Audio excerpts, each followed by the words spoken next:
Ramazani në botën islame është i njohur për begatitë e mirësitë që ju sjell muslimanëve në më shumë aspekte. E brenda vetes ngërthejnë edhe ditë të rëndësishme që përmbajnë histori të fuqishme, të cilat kanë ndryshuar rrjedhat e historisë. Ndërta është dita e Bedrit, e njohur për betejën e fitoreve të mëdhaja për dinin islam, e që solli shpresë e guxim për fitoret e radhës. Për të risjellë historinë e kësaj dite, në xhaminë e Sahatit në Gostivar u organizua një program i begat fetar me buku lexim të Kuranit, ilahi e ligjërata kushtuar ditës së Bedrit. وَلَقَدْ نَصَرَكُمُ اللَّهُ بِبَدْرٍ وَأَنْتُمْ أَذِلَّةٌ فَاتَّقُوا اللَّهَ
Këtë aktivitet fetar me praninë e vetë nderoi edhe muftiu i Gostivarit Sabaudin Zendeli, i cili ritheksoi momentet kyçe që e karakterizojnë betejën e Bedrit, si dhe mësimet që nxjerrin besimtarët edhe sot nga kjo ngjarje. Sot në 17 Ramazan, në ditën të cilën pejgamberi sallallahu alaihi wasallam bashkë me sahabët e tij shënoi fitoren madhështore në historinë islame, në luginën e Bedrit, që shkaku i kësaj lufte ishte vetë hijreti të cilën e përjetuan, shpërnguljen të cilën e përjetuan sahabët, muslimanët e parë të Mekës, por e dyta ishte një karavan i madh i tregtisë të cilin e udhëhiqte Ebu Sufjani, ku brenda asaj pasurie ishte vetë pasuria e muslimanëve të cilët ishin shpërngulur në Medinë. E dyta, lufta e Bedrit na tregon gjenialitetin dhe aftësinë e pejgamberit sallallahu alaihi wasallam në kuptim të strategjisë ushtarake, por mbi të gjitha 2 vitet në Mekë, në Medinë respektivisht, ishin 2 vitet e një rendi të ri social, të një shteti të cilën e formoi pejgamberi sallallahu alaihi wasallam, ku pikë së pari arriti vllazërinë mes muhaxhirëve dhe ensarëve, pajtoi fiset brenda Medinës, ishte karta e Medinës ajo e cila u dha të drejtë të gjithë komuniteteve dhe besimeve që jetojshin në qytetin e ndritshëm të Medinës, por mbi të gjitha lufta e Bedrit na pasqiron dhe na tregon idealin shumë të lartë dhe besimin e paluhatshëm në Allahun fuqiplot të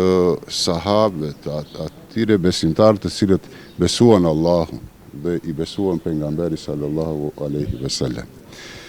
Kuptoj që me mbështetjet e të madhit Zot dhe me duan e lutjen e pejgamberit sallallahu alaihi wasallam, Allahu ndihmoi.